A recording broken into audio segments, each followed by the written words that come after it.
There's a piece of advice that gets thrown around fairly often, and I think it's detrimental to more writers than it is beneficial. You should write every single day. Not everybody is able to, and to be honest, not everyone should. We all have different schedules, different capacities for energy, different approaches to writing. But if you're told to work every single day, no matter how much you love that job, eventually you're going to have off days, low days, sick days, and pushing through that will make you resent doing it. It's the same with going to the gym, for example. You can't just go from 0 to 100. Very few people have ever gone from never having been to suddenly going to the gym every single day consistently with no issues. There's only so much we can cram into our lives until we hit cognitive overload, and then you burn out and you stop, and then shame or imposter syndrome or something else becomes the barrier, and then suddenly, instead of writing daily, you've stopped indefinitely. So let's change the approach. Let's aim for consistency instead. So what does that mean? Well, for those that write every day, this is what consistency looks like for them. But this is also consistent, and this is also consistent. The main thing is, if you are consistent with your writing practices, you cannot fail to progress. The more barriers we remove between the idea and the execution, the more likely we are to succeed. So walk before you run, identify and aim for maybe 1 to 2 days a week where you have a spare few hours to dedicate to your work, and allow that to be your progress. Create a routine, but importantly, a manageable routine. If you miss a day, don't write it off forever. Turn up to your next writing session with the same approach as normal. And I know that there will be people in the comments going, oh, I love writing though, I use it to unwind, I can write every day, it's never been an issue for me.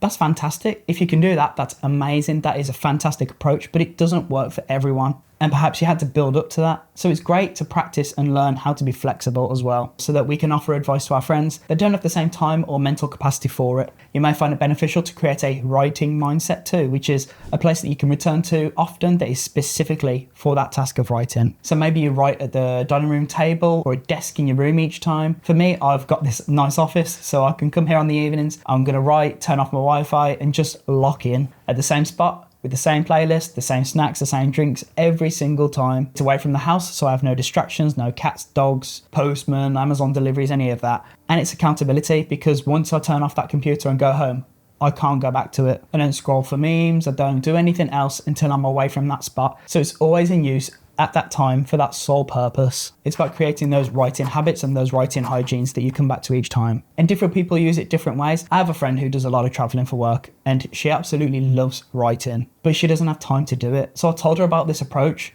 and she came up with a great routine with built-in accountability for herself. The service station on the way home from work gives her 2 hours of free parking, and if she runs over it, she gets a nice little fine in the post. But that means every single day after work, she can pull in, she can grab a coffee, she can go to the table that she always uses, pop on some music in her earphones, and just do 1.5 hours of solid writing. And she told me that she does 1,500 words every single time she does that, which is incredible. Obviously, that's different on the days that she revises plot, but this routine means that the 200 days-ish that she worked last year allowed her to write 300,000 words of her first draft before revisions. That's about 270,000 more words than what she'd managed to add to her work in progress in 2022 and 2023 combined. Right, let's go through some things that I'd suggest trying and some noteworthy items that I'd suggest avoiding as much as possible. 1, set a schedule. As we said, form a routine and adjust that schedule and routine to add or take away until you find that consistency within it. Remember, it doesn't have to be every day, but it should be enough to help you build and progress. 2, start small. Maybe do 15 minutes or half an hour at first, and then build up towards an hour or however much you want to do at a time. I feel comfortable with about 2 hours, and on weekends, maybe 4 hours. 3, create your dedicated workspace like we said before. 4, track your progress. What can be measured can be improved. See which days or times that are working for you and which ones aren't giving you the results that you're looking for. This could be word count, beats, key milestones, etc. Whatever metric works for you. Remember that you are building your progression. So this is all unique to your goals. And speaking of that, number 5 is set realistic goals. You are not going to get 10,000 words done in an hour or consistently get 10,000 words every single day done. You are setting yourself up for disappointment if you make this unattainable. Remove that barrier, set realistic goals or base writing goals on data that you've collected from previous writing sessions. Remember, you want to find that consistency and refine from there. Maybe you find that 3 days a week you can get 2,000 words done, and on the weekend you can only get 1,000 words. That's great, but accept that you can only get 1,000 words done on the weekend. Don't strive for 2,000 if it's unattainable. And number 6, get back on track. If you fall off, don't quit. just pick up from the next time you've scheduled yourself to write. Let me know if you'd like a video in the future expanding on any of those points, or if you want me to deep dive any of these things that I don't recommend doing. 1, waiting for inspiration. Show up, see what flows. If nothing happens, nothing happens, but at least you showed up. I think again, this comes down to the mentality of not going to the gym until you've got abs.